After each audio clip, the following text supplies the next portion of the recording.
ഹൃദയത്തിലൊരാഗ്രഹമുണ്ടാവുകയും അത് പൂർണ്ണമാവുകയും ചെയ്തില്ലെങ്കിൽ അപ്പോൾ ഹൃദയം ഭാവിയെപ്പറ്റി സ്വപ്നം കാണുവാൻ തുടങ്ങുന്നു.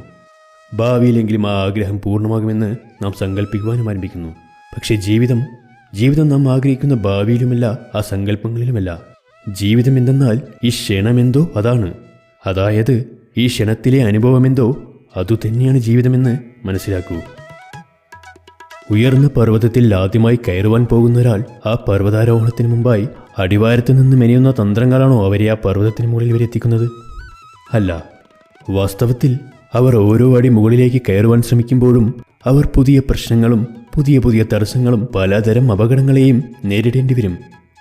ഒരടിയിൽ നിന്നും അടുത്തതിലേക്ക് കയറുവാനായിട്ട് നിർണയമെടുക്കേണ്ടതായും വരും. ജീവിതത്തിൻ്റെ കാര്യത്തിലും ഇങ്ങനെയൊക്കെ തന്നെയല്ലേ? എന്തെങ്കിലും ഒരു പ്രശ്നത്തെ നേരിടേണ്ടി വരുമ്പോൾ മനസ്സ് വല്ലാതെ വ്യാകുലപ്പെടാറുണ്ട്. ചെയ്യേണ്ടത് എന്താണെന്ന് അറിയാതെയാവാറുണ്ട്. ആർക്കെങ്കിലും ഓടിക്കൊണ്ടിരിക്കുമ്പോൾ മൃഷ്ടാനമായി ഭക്ഷിക്കുവാൻ സാധിക്കുമോ? അപ്പോൾ യുദ്ധത്താൽ കലുഷിതമായ മനസ്സിന് ഉചിതമായ നിർണയമെടുക്കുവാൻ സാധിക്കുമോ? ശാന്തമായ മനസ്സോടെ നിർണയമെടുക്കുകയാണെങ്കിൽ അത് ഭാവിയിൽ സൗഖ്യദായകം തന്നെയായിരിക്കും. ജീവിതം ഒന്നിനു വേണ്ടിയും കാത്തുനിൽക്കുന്നില്ല. ഒരു സത്യം മാത്രം നാം ശരിക്കും മനസ്സിലാക്കിയാൽ മതി. നമുക്ക് ഭാവി പ്രവചിക്കുവാനും കഴിയില്ല, നമ്മുടെ ഭാവിയെ നിർമ്മിക്കുവാനും കഴിയില്ല. നമുക്ക് ചെയ്യാൻ കഴിയുന്നത് ധൈര്യത്തോടെയും സമർപ്പണത്തോടെയും ഭാവിയെ ആലിംഗനം ചെയ്യുക എന്നത് മാത്രമാണ്. ഭാവിയെ സ്വാഗതം ചെയ്യുവാനേ നമുക്ക് കഴിയുകയുള്ളൂ. അങ്ങനെയാകുമ്പോൾ ജീവിതത്തിൻ്റെ ഓരോ നിമിഷങ്ങളും ജീവിതമായി തന്നെ അനുഭവപ്പെടുകയില്ലേ? നിന്റെ മനസ്സിനെ പരിശുദ്ധമാക്കൂ. നദിയിൽ മാലിന്യങ്ങൾ വർദ്ധിച്ചു വരുമ്പോൾ നദി അതിനെ സമുദ്രത്തിലേക്ക് ഒഴുക്കിവിടുകയാണ് ചെയ്യുന്നത്. സ്വയം അങ്ങനെ പരിശുദ്ധിയായി മാറുന്നു.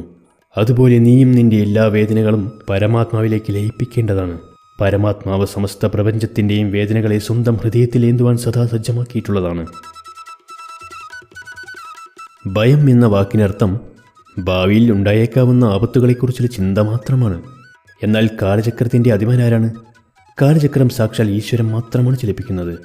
അപ്പോൾ ആരെങ്കിലും നമ്മെ നശിപ്പിക്കുവാൻ വേണ്ടി എന്തെങ്കിലും പദ്ധതികൾ തയ്യാറാക്കുകയാണെങ്കിൽ അവർക്ക് യഥാർത്ഥത്തിൽ നമ്മെ നശിപ്പിക്കുവാൻ സാധിക്കുമോ? ഇല്ല. എന്നാൽ ഭയം നിറഞ്ഞ നമ്മുടെ മനസ്സിന് നമ്മെ കൂടുതൽ നശിപ്പിക്കുവാൻ സാധിക്കുന്നതാണ്. ഇതുതന്നെയല്ലേ സത്യം? സമസ്ത പ്രപഞ്ചവും പരമാത്മാവിൻ്റെ രൂപമാണെന്നും ഓരോ ജീവിയും പരമാത്മാവിൻ്റെ തന്നെ അംശമാണെന്നും, അതായത് അന്യരായിട്ട് ആരും തന്നെയില്ലെന്നും, ഏവരും സ്വന്തമാണെന്നും, ഈ സമസ്ത പ്രപഞ്ചവും നമ്മുടേതു തന്നെയാണെന്നും, നമ്മുടെ സ്വന്തം കുടുംബമാണെന്നും അറിയുമ്പോൾ പിന്നീട് ക്രോധത്തിന് യാതൊരു കാരണവും അവശേഷിക്കുകയില്ല. സമസ്ത സംഘർഷങ്ങളും സമസ്ത ശത്രുതയും സമസ്ത പ്രതികാരങ്ങളും നശിക്കുന്നതായിരിക്കും. കേവലം വിശ്രമിക്കുന്നതുകൊണ്ട് മാത്രം എന്ത് ലാഭമാണ് പ്രാപ്തമാകുക? അതുപോലെ സുഖവും സൗകര്യവും പ്രാപ്തമായിട്ടുള്ളവരുണ്ടെങ്കിൽ അവരുടെ ജീവിതം എങ്ങനെയുള്ളതായിരിക്കും? ശരീരം കൊണ്ട് നമ്മൾ നന്നായി പ്രയത്നിക്കുമ്പോൾ നമുക്ക് ആരോഗ്യമുണ്ടാകുന്നു.